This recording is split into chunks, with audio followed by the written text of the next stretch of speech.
Lo dijo en la primera hora. Me acabo de dar cuenta que estoy con el mismo terno de la foto. De la foto que puso antes Roberto Carlos. Bueno, oigan, Belkis, amigos y amigas, hoy hemos tenido una audiencia espectacular en la transmisión digital. Dios les pague por aquello. De verdad, gracias por escucharnos, por sus aportes, también por criticarnos. Es legítimo. No los insultos a los insultadores ni la salutación, para nada. Pero a los que nos critican, obviamente tienen todo el derecho porque es parte de. Pero ahí están escuchándonos y gracias por aquello. De verdad, Dios les pague. Hoy ha sido un día en el cual hemos sentido que hemos tenido mucha más audiencia, sobre todo en la transmisión digital. Gracias por aquello y obviamente la gente que nos escucha en la señal de radio. Bueno, vamos con nuestro panel del día de hoy. 3 visiones y yo quiero agradecer a nombre de Belkis y de quienes habla, a nuestros 3 invitados por acceder a conversar. Esta es una tertulia que creo que es necesaria frente al momento que estamos viviendo. Yo decía en mi comentario, a mí me parece irresponsable que desde ciertas voces que tienen muchos seguidores y muchas audiencias y están en diversos espacios, se pretenda directo o indirectamente azuzar al caos. Lo correcto es tratar de abonar, haciendo un análisis crítico como corresponde, abonar con aportes para la construcción de una solución o de una salida a lo que está pasando. Le quiero agradecer a Juan Manuel Fuertes, ex subsecretario de Gobierno, político de viejo cuño, de dilatada trayectoria. Juan Manuel Fuertes ha sido dirigente político, diputado de la República, más recientemente fue subsecretario de Gobierno en esta administración. Y creo que será importante escucharle a Juan Manuel sobre lo que piensa de lo que está pasando hoy, que ya no es parte del gobierno. Sibel Martínez, a quien apreciamos y respetamos, vicepresidenta del Consejo de Protección de Derechos de Quito, y quien además presidió la comisión que fue integrada por la Defensoría del Pueblo para analizar el contexto de las movilizaciones de octubre de 2019. Que no fue un informe de la comisión, no fue un informe de la Defensoría del Pueblo como algunos posicionaron, fue un informe de una comisión independiente, integrada, entre otros, por Sibel Martínez, que la presidía, y por Juan Carlos Solines, si la memoria no me es infiel. Y Efrén Guerrero, jurista académico, pertenece a la Pontificia Universidad Católica del Ecuador. Doctor Guerrero, ¿usted sigue siendo decano o ya no es decano, doctor? Solamente esa precisión. Ya no es decano, creo. Bueno, ya mismo lo tenemos en Efrén Guerrero. A los 3 les agradezco. Empiezo con Sibel Martínez. Le agradezco, Sibel, por conectarse. Bienvenida, buenos días. Este es un déjà vu de octubre de 2019. ¿Cómo le ve usted? Bienvenida. Buenos días, Fabricio, Belkis, y qué importante compartir panel con Juan Manuel y con Efrén. Yo hice una comparecencia en la Asamblea Nacional antes de ayer y efectivamente veía muchas coincidencias, lastimosamente, pero no es una coincidencia a nivel incluso de país, sino mundial. Y quiero referirme al último informe del relator especial sobre los derechos a la libertad de reunión pacífica y asociación, Clement Boulet, que está presentando su informe en estos días, ¿no? Y él dice con claridad algo que me parece muy importante, ¿no? Y dice: cada vez se reduce más el espacio cívico y las violaciones de derechos humanos se incrementan. Las protestas pacíficas deberían ser un medio democrático de participación y en cambio suelen emitir órdenes de disparar a matar para acallarlas. Y entonces, este dato, que es importante, no es nada menor, es del relator especial, como les comentaba. Es un poco la tónica que se maneja en las protestas sociales y que se manejó en octubre del 2019 y hoy la vemos también en esta situación. Debíamos haber aprendido de lo que sucedió en el 2019. ¿Usted siente que no hemos aprendido, Sibel, que 3 años después? ¿No? Pero para comenzar, Fabricio, porque no ha existido una reconciliación nacional. No la hubo. De hecho, las víctimas del paro de octubre del 2019 no han sido reparadas, no han tenido justicia, y entonces la sociedad está herida también, y eso hay que reconocerlo. ¿Y cómo no? Porque hubo vulneraciones de derechos, ¿no es cierto?, que hoy se están repitiendo. Entonces, nosotros cuando entregamos el informe, a la verdad, advertimos eso. Estuvimos Javier Zavala, también usted hacía referencia a Juan Carlos Solínez y también fue el doctor Zavala. Y en este análisis que nosotros hacíamos, que no es cierto que no hemos tomado en consideración, digamos, o analizado delitos comunes, pero los informes de la verdad realizan también un trabajo de análisis de vulneración de derechos, que no es lo mismo. Y eso también se vuelve a repetir, ¿no es cierto? Es decir, que en este informe de la verdad nosotros coincidimos que hubo actos violentos, que también hubo infiltrados también en el 2019, como ahora quizá está sucediendo, ¿sí? Pero esto en ningún caso se puede equiparar el delito común con violaciones flagrantes de derechos cometidos por quienes detentan el monopolio de la fuerza, el Estado, y tampoco resta el sentido democrático de la protesta. Correcto, Sibel. Buenos días, Juan Manuel Fuertes. Sibel decía que tras los hechos de octubre de 2019 no ha existido una reconciliación nacional. Y ahí yo consulto, ¿se puede pensar, hablar de una posibilidad de diálogo, tomando en cuenta esta afirmación de Sibel y tomando en cuenta también que existen cuestionamientos desde el gobierno nacional y desde la misma CONAIE para efectos de ese diálogo? Bienvenido nuevamente.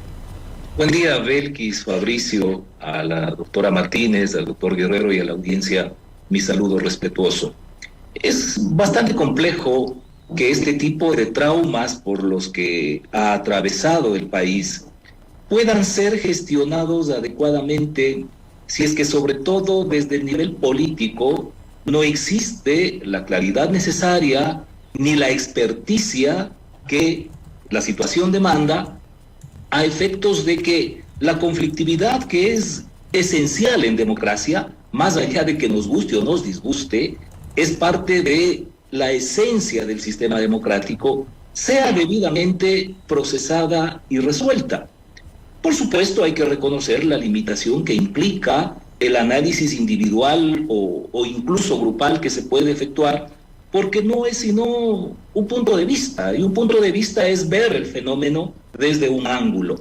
En ese sentido, en lo particular, yo sí tengo preocupación, sentido crítico y reclamo por el manejo que en esta coyuntura que estamos atravesando ha hecho el gobierno, que definitivamente desde el punto de vista de la estrategia política es un pésimo manejo, porque la conflictividad democrática desde la onda de lo que implica la planeación estratégica tiene 4 fases o estadios: problema, conflicto, crisis, caos.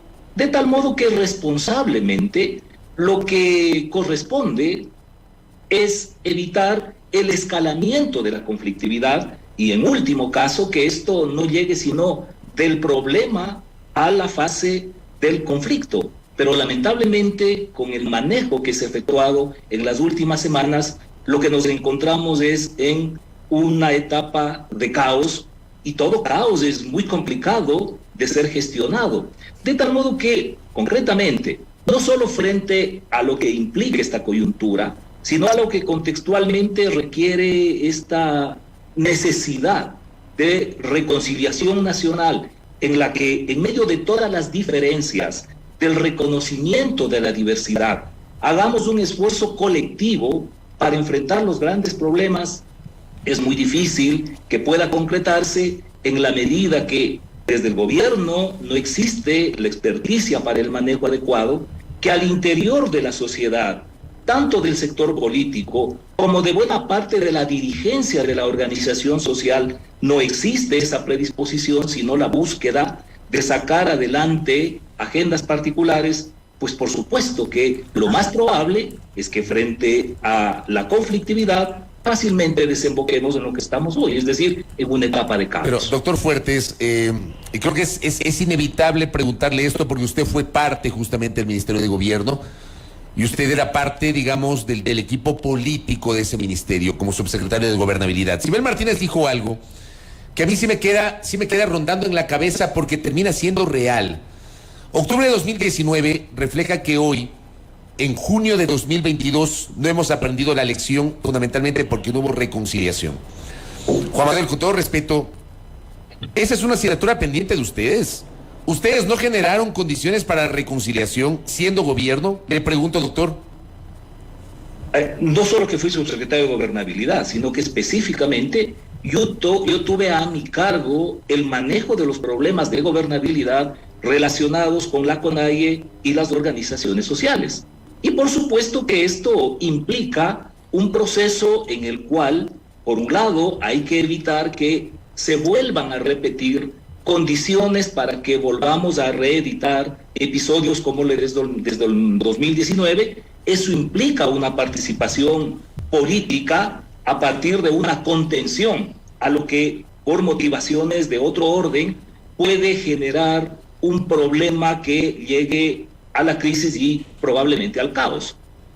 Y lo otro es la formulación de políticas públicas interdisciplinarias, interministeriales, a partir de las cuales se vaya dando respuestas a las necesidades, sobre todo de los sectores más empobrecidos, de paralelamente implementar un proceso de reflexión para una reforma política que incida no solo en la arquitectura, sino que siente las bases para ir provocando de a poco un cambio en la cultura política y desde allí también fomentar la participación ciudadana desde una onda mucho más cívica, mucho más permanente y horizontal, que no disfrace únicamente posiciones políticas a través del engaño de aparecer como dirigentes de organizaciones sociales.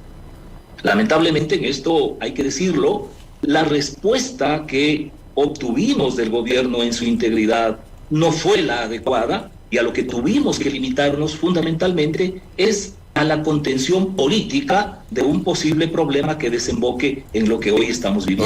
O sea, el gobierno no quiso, en otras palabras, no quiso. Mire, una de las deficiencias que existe en este gobierno es que el presidente Lasso no le asigna la importancia necesaria al tema político y que por otro lado la experticia del equipo que le acompaña en la presidencia no tiene las condiciones necesarias. Eso podemos ver con lo que pasó para la organización de la estructura orgánica de la Asamblea Nacional, ese respaldo casi a ultranza que le brindó a la señora Yori, este manejo por la filtración de algunos mensajes de WhatsApp sobre posible intervención en el Consejo de Participación Ciudadana, lo que se develó hace 2 semanas respecto de la participación de los vocales del Consejo de la Judicatura con el presidente de la Corte Provincial de Justicia de Pichincha, que delata un manejo quinceañero, y esto hay que decirlo con respeto pero con crudeza, de el fenómeno político. Y esto, sin lugar a dudas, es fundamental en la perspectiva de que la agenda de la que estamos hablando efectivamente no solo sea incorporada en el papel, sino que además sea parte de una voluntad auténtica en el gobierno del presidente Lasso. Correcto. Doctor Efrén Guerrero, bienvenido, buenos días. ¿Qué opinión le merecen estos criterios hasta este momento expresados? Antes de que conteste Efrén Guerrero, Belkis, yo quiero decirle al doctor Guerrero, además que yo lo sigo en el Twitter, que su tweet de ayer me representa. En vez de masacrarse y usarnos como peones, refiriéndose al presidente y a Leonidas Issa, siéntense a hablar, a ver si nuestras vidas tienen algún valor para ustedes. Yo me siento identificado con este tweet, doctor. Solamente eso quería añadirlo. Bienvenido. Muchas gracias, Fabio. Se congeló con la pregunta, creo. Algo pasó ahí con la conectividad del doctor Guerrero, que estaba bien. A ver si lo podemos recuperar al doctor Guerrero. A ver, mientras lo recuperamos, vamos con Sibel, Belkis. Correcto, Sibel, sí. Juan Manuel Fuertes ha dicho, falta de experticia, esta falta de interés por parte del gobierno del presidente Lasso en los temas políticos, ha dicho, no asigna la importancia necesaria al tema político. ¿Cómo inciden todos estos factores finalmente en lo que estamos viviendo ahora, en medio de la polarización que existe, en medio de estos criterios respecto de si en efecto la protesta como tal es legítima, la violencia no, se atribuye un poco la responsabilidad únicamente a uno de los los sectores, pero de parte del gobierno no se terminan viendo estas reales intenciones de sentarse a dialogar. Antes de que conteste Sibel, perdón Sibel, ya lo tengo de nuevo Efren Guerrero, creo que se cambió de dispositivo. Efren, ¿nos escucha? Ya al teléfono, gracias Fabricio, Sí, creo sí. que... Plan de datos es eso. Sí, el problema de la pobreza y el internet. A ver, ¿qué creo yo?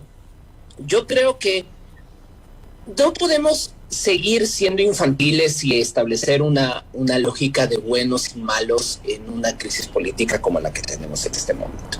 Eso es el primer argumento que hay que tener claro. Ni el gobierno es el demonio, ni la CONAIE es una partida de bandidos, ni la clase política funciona de manera orgánica. O sea, estamos en una circunstancia de conflicto y los conflictos no se solucionan. Va a sonar súper feo lo que estoy diciendo. Los conflictos no se solucionan, los conflictos se gestionan y se tiene que gestionar las dinámicas que están pasando. Hecho número 1, tienes una población que está empobrecida, desnutrición a tope, violentada a tope, empobrecida a tope y en medio de una crisis mundial. Entonces estamos súper mal. Primer argumento. Segundo argumento, tú tienes niveles de violencia callejera nunca antes visto. Y no estoy hablando de los últimos 9 días, estoy hablando de una circunstancia de los 2 últimos años. Tercero, tienes el problema de cuando tienes demasiadas voces a través de las redes, es que tienes caos comunicacional. Entonces, dentro de esta gestión, ¿dónde está la labor del Estado? La labor del Estado es construir diálogo y construir canales de diálogo que sean coherentes. ¿Por qué digo que sean coherentes? Porque debes tener en cuenta que en este momento el proceso para resolver cualquier tipo de conflicto debe estar pensando en definir objetivos comunes para actuar y generar alternativas. Y yo creo que el problema principal es que nadie quiere ceder. O sea, nadie quiere ceder en el argumento de poner en práctica una solución que nos ayude a todos, porque estamos buscando una lógica de que el gobierno gane y la CONAIE pierda, o que la CONAIE pierda y el gobierno gane. Sí, nos han puesto en esa disputa de ganadores y perdedores, de los buenos y de los malos, dependiendo de la visión de quien la tiene, ¿no? Y eso hace que tengamos un problema real, de que no tenemos Ecuador B, no tenemos plan B. Y eso tenemos que dejarnos de lado una lógica, que es una lógica súper maniquea, en la cual la clase política nos ha metido. Porque también esto es una disputa de los espacios y una disputa de las lógicas políticas. Hay que tener en cuenta que en Ecuador todos los conflictos son como una cebolla y en capas. Hay la capa callejera, pero hay la capa de los políticos, hay la capa de los discursos, hay la capa de la comunicación. Y el problema es que los ciudadanos promedios nos están colocando en una situación de buenos versus malos, ricos versus pobres, indígenas versus todos los demás. Es absurda, es totalmente absurda. Y al final del conflicto todos terminan siendo malos. Los que sufren son los ciudadanos de a pie. Son los ciudadanos de a pie que tienen a su hijo en la policía y a sus primos en la manifestación. Son la gente que quiere transportar productos y no les dejan. Son la gente que quiere vender sus productos y que les venden a precios irrisorios. Y que eso hace que generes una gran agroexportación que tenga un montón de dinero. Debemos de tener que ser mucho más pragmáticos. Y esto tiene que ser mucho más sencillo por parte del gobierno. Y yo creo que es una dinámica de la pedagogía del poder que no está siendo claramente estabilizada. Es decir, esto es lo que nosotros queremos. La CONAIE debería ser mucho más clara en función de esas 10 cosas. Son tan abiertas y tan generales que también tienen que trasladarse a compromisos concretos de largo plazo de parte y parte. Para resolver un conflicto hay que ceder posiciones. ¿Y quiénes ceden? Pues ceden posiciones ambos. No tiene sentido ceder posiciones en términos de lo que pasó ayer. Quiero que quiten el estado de excepción y desmilitaricen el arbolito. ¿A cambio de qué? Y esa es la pregunta que creo que hay que tener clara. Entonces, solo para hacer un resumen, si estás en medio de una crisis y tú no tienes condiciones, y yo estoy de acuerdo con el doctor Fuertes respecto a que no hay profesionalidad en la gestión de conflictos, en el caso del gobierno nacional, y por el otro lado que existe una visión profundamente desconfiada y profundamente reactiva por parte de la CONAIE, no podemos llegar a un acuerdo que no se base en ceder ambas partes. Repito nuevamente, ceder ambas partes. Y eso hay que tenerlo claro en un país que yo voy a decir algo bien impopular. no es un país de gente amable. Ecuador tiene una de las tasas de desconfianza ciudadana más altas del hemisferio, de acuerdo a las estadísticas. Y esto es histórico. No somos un país que confía en los demás. Entonces, si quieres un acuerdo nacional, el primer paso es empezar a confiar en tu vecino y empezar a confiar en la persona que tienes al lado. Ahora sí, dale, Belkis, con Sibel. Gracias, Efraín. Con Sibel, la pregunta que le estabas haciendo. Sí, básicamente un criterio también, Sibel, respecto de lo dicho por el doctor Guerrero, y yo decía, ¿cómo incide todo este manejo por parte del gobierno, la postura misma de la CONAIE, en este momento en el que nos encontramos, cuando lejos todavía se ve ese tan ansiado diálogo? A ver, yo coincido totalmente con Efren y creo que quién no va a coincidir en poder dialogar, ¿no es cierto? Haciendo una comparación de 2019, 10 días después se sentaron a dialogar y en efecto ya habían habido muchas vulneraciones de derechos, ¿no? Incluso ejecuciones extrajudiciales. Llegar a eso, por eso yo decía, no hemos aprendido nada. Pero dialogar sin otro legítimo, sin calidad humana compartida, ese creo que es un problema. Es decir, hay que... si ustedes quieren crear el terreno propicio para que el diálogo se dé, y eso pasa primero por reconocer al otro como un actor legítimo. Yo rescato mucho lo que dice ayer Leonidas Issa cuando comenta dos cosas que me parecieron muy importantes, ¿no? La una, o sea, que más bien me llamaron a mí la atención, y la una es, reconózcanos como actores políticos y sociales que somos, ¿no? Y ahí cruzamos por un racismo que está vigente desde la colonia, y lastimosamente que vemos, ¿no es cierto?, los indígenas de alguna manera violentos o agresivos, y eso se ha exacerbado, no ahora, viene desde el 2019, y los vemos cuando no son violentos o agresivos, buenos pero inferiores, ¿no? Y eso también ha recrudecido aquí. Yo les decía, rescato estos dos temas. El uno ese y el otro, cuando decía, por favor, abran las iglesias, ¿no? Nuestra gente tiene que derecho a descansar. No nos vean como criminales. Y eso dice mucho de lo que está sucediendo, ¿no? En ese momento. Y ahora, obviamente, cuando el movimiento indígena está haciendo justo reclamos, se une a este movimiento otras organizaciones, el pueblo, el de a pie que decía Efren, y de repente las justas demandas que van un año ya, ¿no es cierto?, siendo cuestionadas, y que además yo coincido también con Efren, ¿no? Estamos saliendo de una pandemia que ha tenido un costo inafrontable para sectores sociales específicos y que de alguna manera también el gobierno ha decidido que quien va a pagar los costos de la pandemia no son precisamente, ¿no?, a quienes se les ha dejado manifestar, porque hemos visto muchos errores del gobierno y entre ellos de estos temas discriminatorios, ¿no? Saca el último decreto en donde dice, unos pueden manifestar, otros no, ¿no? Básicamente, muy discriminatorio, y entonces asusa estos temas de racismo, entonces asusa la violencia. A mi criterio, el principal instigador de esta violencia es efectivamente el gobierno. ¿Y usted a Issa no lo ubica como instigador, o a los dirigentes sociales no los ubica en el mismo plano de la instigación, Sibel? Yo creo que si es que el gobierno, me pregunto y les hago una pregunta, ¿qué sucede si es que en estas manifestaciones el gobierno decía listo y hace lo que debe, ¿no es cierto?, de acuerdo a los organismos internacionales? Es decir, que ejecuta sus derechos, sus obligaciones más bien negativas y positivas, es decir, no hay injerencia, y les dicen, señores, sigan, manifiéstese, ¿no es cierto?, y cuando terminen de manifestarse, nos sentamos en una mesa de diálogo. Y no media un estado de excepción, ¿no?, que lo que ha servido es para vulnerar derechos, para llenar la Casa de la Cultura, ¿no?, para secuestrar a Leonidas Issa, porque a la luz de lo que ha sucedido parecería ser que es un secuestro en principio, y sirve, ¿no es cierto?, para militarizar el arbolito, una serie de cosas. ¿Qué hubiese pasado si es que esto era distinto, si aprendíamos del 2019? Y si decíamos, listo, vamos a cumplir lo que dicen los organismos internacionales respecto a la protesta pacífica y vamos a ayudar a que esta se dé. Si tengo yo, que Policía Nacional, cerrar calles para que ustedes se manifiesten, listo. Pero no reprimir, ¿no? Ni siquiera repeler, que es lo que debería ser, reprimir, utilizar armas que no son letales como letales, que esto también ya se vio en octubre del 2019.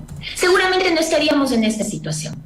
Y entonces no pongo en la misma balanza las protestas sociales, ¿sí?, entendiendo y comencé diciendo, hubo vandalismo, hay vandalismo, ¿no? Yo creo que la sociedad postergada viene acumulando además abusos e inequidades, ¿no? Y no tiene protocolos para manifestarse. Eso también hay que reconocer.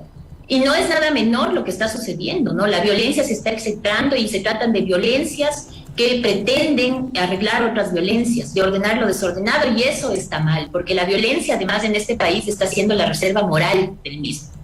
Entonces es preocupante, pero creo que las formas debían haber sido distintas.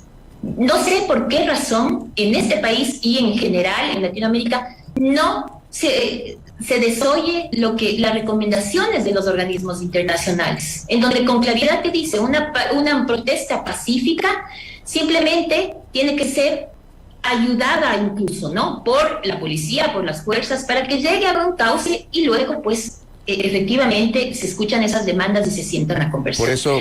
Pero eso no ha pasado. Y simplemente con esto termino porque me parece importante. Leonidas Visa decía algo que yo concuerdo. Sentarse a negociar o, digamos, a dialogar con una pistola en la cabeza. Es decir, yo no podría sentarme sabiendo que mis compañeros de afuera están a punto de morir por una bomba lacrimógena o por un arma letal, no letal, que llega a ser letal.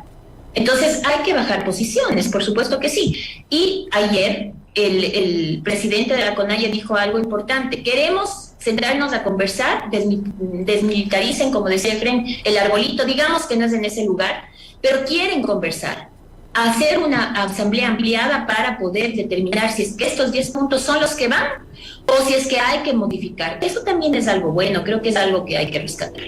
Ahora, gracias, Sibel. A ver, doctor Fuertes, usted en los diálogos anteriores, me parece que era ya subsecretario de Gobernabilidad. El último encuentro con la CONAIE fue octubre o noviembre, doctor.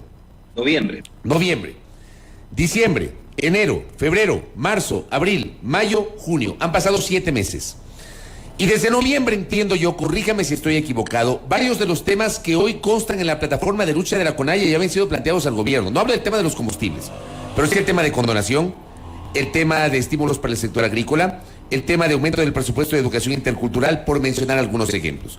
Yo no entiendo cómo el gobierno se demora 7 meses y en medio de la conflictividad social que comenzó la semana anterior, recién el presidente Lasso accede a varios de los temas.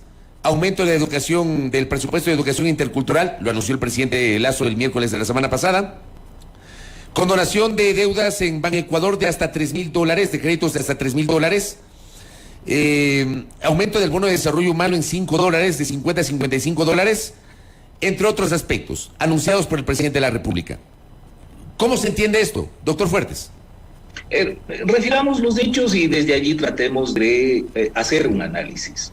Efectivamente, se produjeron 2 reuniones, la una exclusivamente con la CONAIE y otra con partícipes de la FENOCIN, de la FEINE y del Frente y del FUT.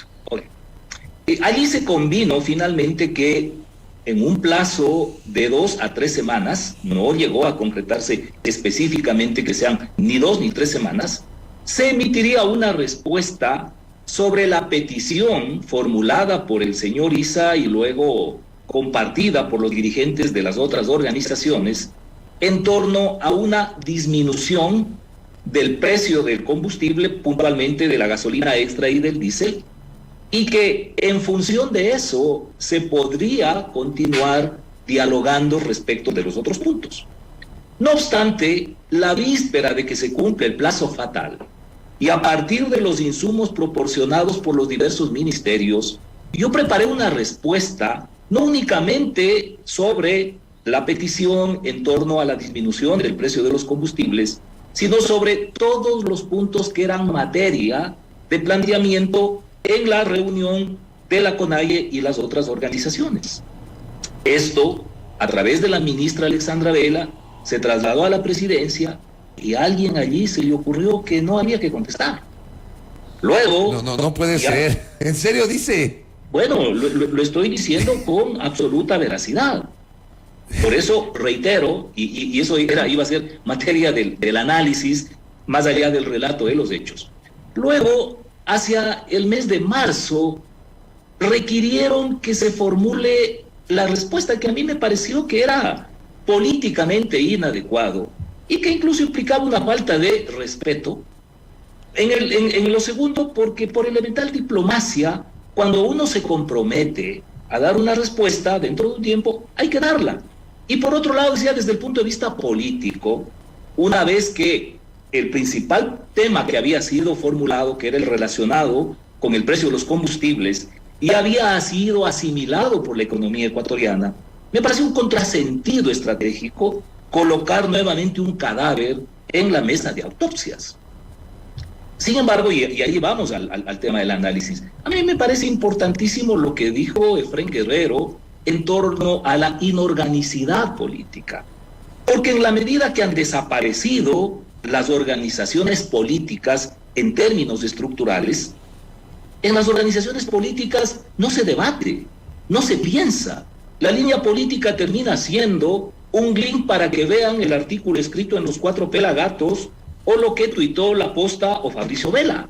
Y esto, siendo respetable, es muy pobre, porque a partir de esa desidia se genera una suerte de incapacidad de análisis político, y entonces nos encontramos que, por ejemplo, exclusivamente se lee el libro este del estallido, exclusivamente para encontrar algunas perlas con las cuales atacar al adversario, pero no verificar que allí hay elementos que deben permitir una recreación en el análisis para percatarse de que estos niveles de desencuentro histórico en términos de postergación, de falta de atención, son caldo de cultivo para que se produzcan estos hechos, y que la política correctamente concebida debe ir a la búsqueda de solucionar las necesidades de los seres humanos, no atender los requerimientos de los dirigentes necesariamente. Y por esa inorganicidad no se tiene capacidad de formular siquiera políticas de gobierno. ¿A qué me refiero puntualmente? Y asocio con lo que han dicho tanto Sibel como Efrén. El diálogo debería ser al menos una política de gobierno, pero lamentablemente, en el caso de la experiencia por la que tuve que atravesar, independientemente que en noviembre el señor Issa condicionó a que si no se disminuye el precio de los combustibles y no se los congela, no habría diálogo, yo persistí con el resto de organizaciones, manteniendo diálogos, reconociendo que algunos temas son factibles de ser atendidos y otros no, pero fundamentalmente reconociendo en el otro, desde la empatía, un ser humano que necesita ser escuchado y cuyos requerimientos hay que hacer lo posible para que sean satisfechos. Pero esto como una iniciativa individual, no como un planteamiento orgánico del gobierno y sin contar con el respaldo del gobierno, porque lamentablemente muchos de esos requerimientos se encontraban con un paredón cuando habían soluciones que fácilmente podrían ser implementables, de tal modo que rescato fundamentalmente esta parte que dijo Efrén Guerrero respecto de la inorganicidad de la política, que nos está conduciendo a una anomia dirigencial, a una incapacidad de verificar lo que pasa en la realidad, no solo ecuatoriana ni latinoamericana, sino mundial, a incorporar los aportes de diversas disciplinas científicas para entender lo que es el ser humano de este siglo y cuál es la proyección, Correcto. Cuáles son los retos que tenemos hoy y los desafíos que se vienen. Correcto. Pero lamentablemente en esta onda de indiferencia, lo que nos encontramos es como un campo fértil para estar en esta situación caótica que, le digo con absoluta sinceridad y sin ánimo pesimista, difícilmente va a ser leída para aprender la lección y caminar por otros senderos. Correcto, Juan Manuel. Doctor Efrén Guerrero, una reacción respecto de lo que ha compartido Juan Manuel Fuertes, y adicional a eso, el manejo gubernamental de esta crisis evidentemente se ha habido marcado por diversos matices, los decretos de estado de excepción, la postura de los propios ministros en el sentido de que esta protesta básicamente estaría financiada por el narcotráfico. ¿Cómo mira, por ejemplo, usted esta afirmación? A ver, yo creo que hay un problema en la manera en que el gobierno del encuentro maneja esto. Yo creo que está centrado principalmente en generar una lógica de dicotomización negativa. En otras palabras, tú tienes nosotros y ellos, nosotros somos los buenos, ellos son los malos. Ese ha sido el discurso de los últimos 9 días. Y eso también hace que la población consuma información en la cual estamos haciendo una lógica de buenos versus malos, lo cual, perdónenme la expresión, es una lógica profundamente estúpida. Porque estamos hablando de ciudadanos, las fuerzas de seguridad del Estado, el gobierno nacional, que se están rompiendo el cogote contra otros ciudadanos. Desde que usted me escuchó hace minutos que también utilicé el mismo término en mi comentario, doctor. La misma palabra utilicé y termina siendo así. Contra otros ciudadanos. Entonces, esa lógica de dicotomización negativa te puede servir para actores que están en las márgenes de la sociedad, el crimen organizado, por ejemplo. Y estoy de acuerdo, ahí sí, porque estamos hablando que son enemigos del orden y de la república como construcción. En ese segundo elemento, creo que la deriva argumentativa del gobierno, el borrador del estado de excepción del día sábado, las tomas de posesión respecto a los habeas corpus de la semana anterior, las declaraciones del Ministerio de Defensa no me parecen tan graves como si tú lo dirías en un principio, porque creo que esa es una posición institucional y el gobierno tendrá que hacerse cargo de esa posición institucional, demostrar con pruebas aquello. Creo que las acusaciones tienen que ser judicializadas. Como todo acto de violencia que se están dando en estos 9 días, tiene que ser judicializado. O sea, y en esto quiero quedar claro. Impedir la libre circulación de camiones de la exportación, afectar a ciudadanos, tanto como las terribles escenas de Cumbayá del día de anteayer. Todos esos son actos de violencia, vengan de donde vengan, tienen que ser judicializados. Yo no entiendo por qué es tan difícil asumir que toda violencia está mal. Y ahí es donde vuelve nuevamente el problema. Si tú justificas, y hay que tener en cuenta una cosa, si tú justificas que tu actor político ejerza acciones de violencia, tú lo que estás haciendo no eres un ciudadano, te has vuelto un fan de tu político. Y no podemos tener una política de fans, de amores y desamores, de filias y de fobias. Debemos tener una política de ciudadanos que estén dispuestos a criticar a su actor político, a su líder político.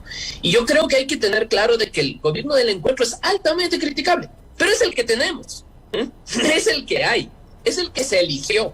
Hace un año, no creo que hayan desaparecido todos los ecuatorianos que votaron por Guillermo Lasso hace el último año. Lo que sí se tiene que hacer, y eso hay que tener bien claro, es hacer que esta crisis vaya por los canales democráticos. Repito nuevamente, que esta crisis vaya por los canales democráticos.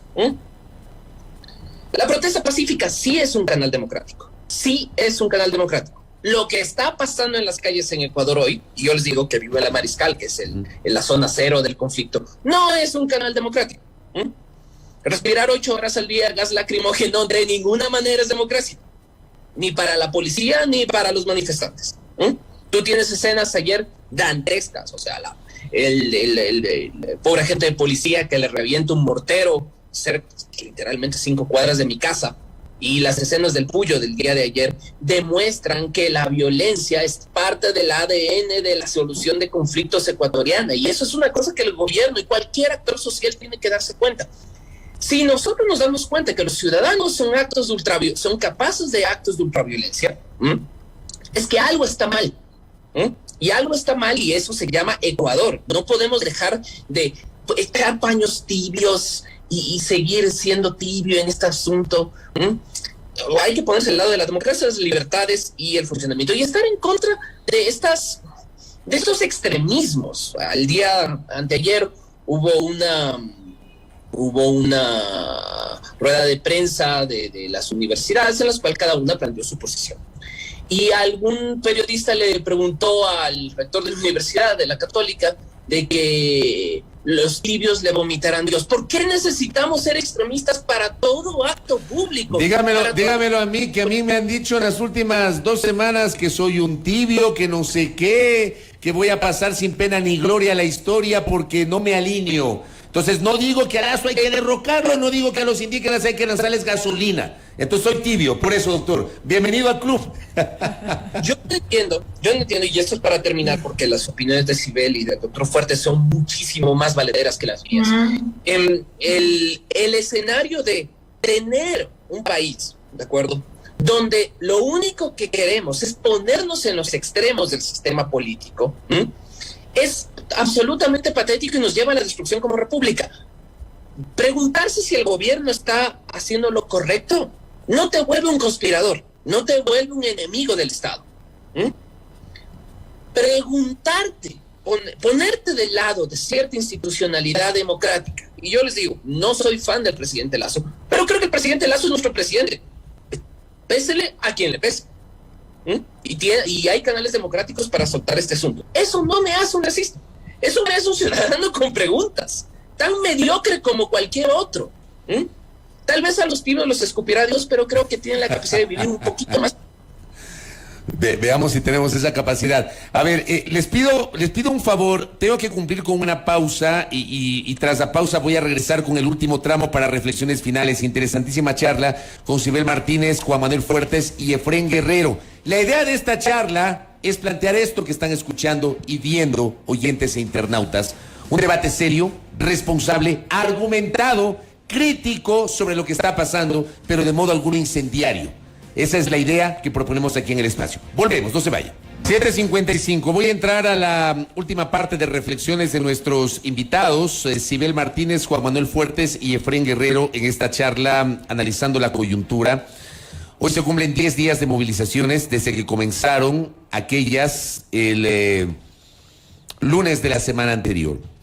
Y le pregunto a Sibel Martínez, aparte obviamente de la reflexión que seguramente tiene lista, pero le pido igualmente que incorpore un pronunciamiento sobre cómo prevé que se vean las cosas a partir de los mensajes de ayer. O sea, tenemos a Isa, que ha dicho vamos a un diálogo, pero un diálogo con respuestas, y ha puesto condiciones, que se revoque el estado de excepción y se desmilitarice la Casa de la Cultura. Pero al mismo tiempo el gobierno también puso condiciones. O sea, no es cierto que el gobierno dijo voy a ir sin condiciones al diálogo. El ministro Francisco Jiménez le dijo ayer a mi colega Pancho Garcés de Coavisa en una entrevista en vivo en los exteriores de Carondelet que el gobierno va al diálogo siempre y cuando cesen las protestas. O sea, sí hay condiciones. Sibel Martínez.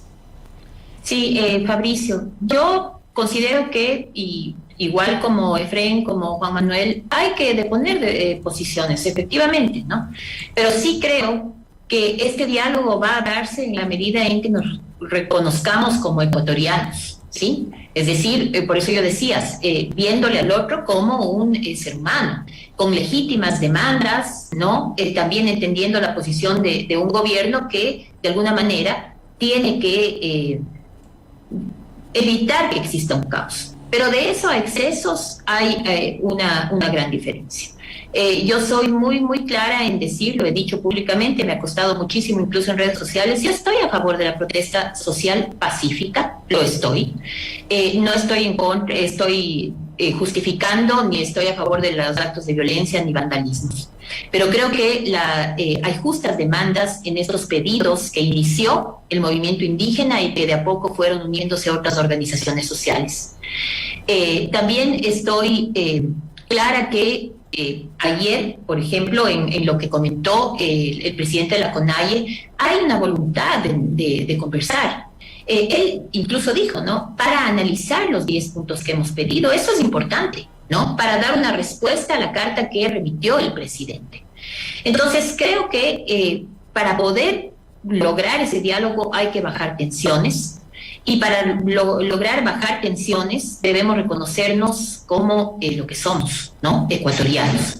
Y frente a esta situación, yo sí haría un llamado a quienes detentan el monopolio de la fuerza, es decir, al gobierno, para que baje las tensiones. En sus manos está este momento, por más estado de excepción que tenga, el poder simplemente dar una orden de que no se reprima, ¿no?, a los manifestantes. Eso por un lado.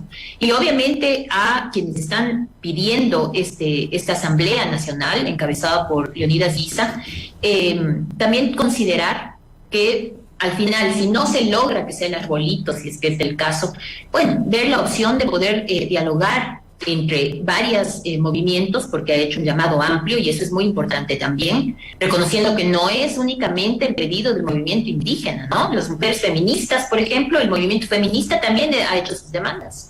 Entonces, tenemos que sentarnos a dialogar para luego, pues, entrar a un diálogo amplio nacional, en donde yo estoy seguro que todos estamos de acuerdo que debemos dialogar y llegar a consensos. Nadie quiere más represión, más vulneraciones de derechos, ¿no? Efectivamente tiene que ser así. Correcto, Sibel. Juan Manuel Fuertes, ¿al gobierno le interesa bajar las tensiones? No, por supuesto, es el que está en una condición mucho más compleja en medio de este caos. Me parece, en función de lo que planteaba Fabricio, para hacer una suerte de proyección o una perspectiva de lo que puede acontecer como una salida, va a ser inevitable que esto, hasta por cansancio, termine sentando a los actores en una mesa de diálogo. Como pasó en 2019, luego de 10 días, y eso me lo recordaba mi colega Andrés Relici hace minutos, lo de octubre de 2019 fue del 3 al 13, 10 días, y ahorita estamos en el día 10. Hay algunas condiciones que se repiten, incluso con la presencia de ciertos actores que vuelven a estar en escena también en este momento. Pero decía que va a ser inevitable. Ahora, ¿de qué calidad va a ser ese diálogo? Es otra cosa, ¿no? Porque un diálogo, para que sea trascendente, para que pueda gestionar el conflicto, necesita de ciertas características. La impresión que tengo es que esto es complejo, por un lado, porque el gobierno tiene un despliegue poco estratégico, más bien táctico, y cada medida táctica que adopta es inmediatamente neutralizada, y esto es terrible. Y del otro lado, por un lado, no podemos ser ingenuos pensando en que esto es puramente dirigencia social, ¿no? Aquí hay una agenda política también, y esa contaminación, sin duda alguna, también complica las posibilidades del procesamiento de las dificultades. Y en medio de esto, yo tengo la sospecha que frente a un eventual acuerdo en un proceso de negociación, dadas las características que tiene la movilización, con consignas que hay que reconocerlas clarísimamente, van más allá de la pura reivindicación social, que tienen que ver con la búsqueda de un colapso del gobierno de Guillermo Lasso. Yo no sé si el señor Issa realmente puede estar en condiciones de liderar y de controlar un disenso que pueda provocarse al interior de quienes están movilizados. De tal modo que por allí yo tengo un poco de dudas. Y mirando un poco más allá al futuro, veo que lamentablemente la condición del gobierno queda enormemente debilitada, y afrontar 3 años en una democracia que tiene estas características, con estas debilidades, va a ser muy complicado. Me parece que allí el gobierno tiene que abandonar esta suerte de síndrome de ubris en la que está inmerso, que tiene que ver con el exceso de sobreconfianza que lleva a la arrogancia y a subestimar otro tipo de opiniones, hacer una suerte de reseteo fundamentalmente en el campo político, y desde allí procesar todo este tipo de conflictividad que está instalada no solo en la CONAIE, sino en diversos sectores sociales. Y para los sectores del centro y la derecha queda una gran tarea, que es dejar de mirar las cosas desde el punto puramente formal, desde la abstracción de la democracia, y aterrizar en los problemas concretos, reconociendo los problemas históricos, no desde ese ritual de alguien que pasa por la calle y frente a una iglesia se santigua, sino deteniéndose a reconocer en el otro un ser humano que tiene derecho a vivir con dignidad, y que hay que hacer lo posible para que esa vida con dignidad aterriza en el país. Solo una cosita, en 30 segundos, Juan Manuel. El 21 de diciembre el presidente de la República le dijo anarquista a Issa y que terminará con sus huesos en la cárcel. 21 de diciembre. ¿Fue un desatino el haber dicho eso, Juan Manuel Fuertes? Son una serie de desatinos, porque hay que tener la certeza de que si se es un demócrata, la división de las funciones debe ser efectiva. Y en ese orden, la Administración de Justicia tiene que encargarse de judicializar a todos aquellos que infringen la ley, trátese de quien se trate. Pero sabemos que, por un lado, si hay motivaciones exclusivamente políticas, estas son cambiantes, y que por otro lado, la administración de justicia en el país no se caracteriza precisamente por la transparencia, por la objetividad y por la independencia. Correcto. Efrén Guerrero, reflexión final. ¿Cómo salimos de esto, doctor? Si fuera eso, si tuviera la respuesta mágica, capaz de el premio Nobel de la Paz. Así que eso no va. Primera cosa, el primer elemento es de apagar tus redes sociales y consumir medios de verdad. Empecemos por ahí. Yo creo que lo que está sucediendo es que tienes un montón de gente que también polariza, y polarizarse es el peor lugar que podemos tener en una crisis. Hay que ceder posiciones, y ceder posiciones es lo que hacen adultos responsables. En segundo lugar, hay adultos responsables que tienen nombre y apellido y que tienen que tomar decisiones políticas las próximas horas. Y yo creo que la decisión de un adulto responsable es sobrevivir al día siguiente y para que la gente pueda vivir bien. Creo que no es tan difícil. Tercera cosa, yo creo que los actores políticos tienen que empezar a actuar de manera de querer vivir bien y no utilizar el diálogo como una forma de subirse a intereses protervos de manera política. Y eso estamos en todo el espectro político. En cuarto lugar, creo que es imprescindible y es de adultos responsables ser capaces de señalar la violencia de otros manifestantes de la misma manera que se señala la represión. Pero lo importante es dejar las justificaciones, las consignas y el deseo solapado de castigar al otro. Como si la policía fuera el culpable de la crisis, como si el ejército fuera el culpable de la crisis. Eso hay que dejarnos de esa visión maniquea de la historia. Además de eso, tenemos que darnos cuenta, nuestros liderazgos son caducos, cercados en sí mismos e incapaces de replantearse. Y además tenemos un Estado sordo y que es consagradamente incómodo. Entonces, en ese sentido, si nosotros como ciudadanos no nos podemos portar mejor que nuestros políticos, porque eso es importante, los ciudadanos debemos empezar a portarnos mejor que nuestra clase política. Los acontecimientos de ayer demuestran que los ecuatorianos somos igualitos que nuestros políticos, violentos, salvajes, desarrapados, capaces de violencia extrema. Somos igualitos que nuestros políticos. Así que, si quieres mi último mensaje, a ver si los ciudadanos nos empezamos a portar mejor que nuestra clase política. Totalmente de acuerdo. Les agradezco a los tres por esta muy interesante participación, por sus aportes, por sus reflexiones, por su conocimiento, su experiencia y el sosiego que dentro de la cabeza caliente que tienen muchos, creo que el sosiego y la cordura le aportan al debate en este país. Gracias a Sibel Martínez, vicepresidenta del Consejo de Protección de Derechos de Quito. Gracias a Juan Manuel Fuertes, ex subsecretario de Gobernabilidad. Gracias a Efrén Guerrero, académico de la Pontificia Universidad Católica del Ecuador. Un abrazo, invitados, muy amables. Gracias. Gracias. Gracias. Muchas gracias.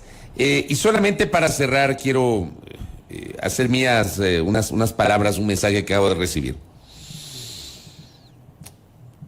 Y esto podría ser una sensación de lo que está pasando, ¿no? Que al gobierno se le está yendo la crisis de las manos, esta crisis de las manos, pero también el riesgo de que la CONAIE o a la CONAIE se le vaya de las manos el control de las manifestaciones.